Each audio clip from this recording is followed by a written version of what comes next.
Rusland vidste godt, at der skulle en meget stor sejr til over Kamerun, hvis de skulle have et håb om at gå videre.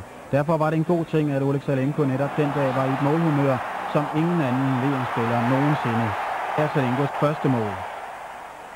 Og frispark taget hurtigere end TV-producerens reaktionsevne giver Zelenko et nyt tilbud, og han slår til scorer sit andet mål.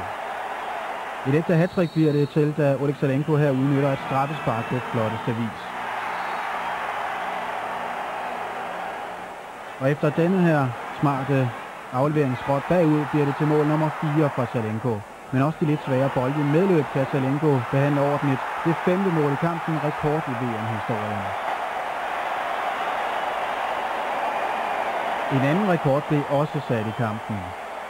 42-årige Roger Milla bliver nemlig her ældste målscorer nogensinde i VM, og Rusland vinder kampen 6-1.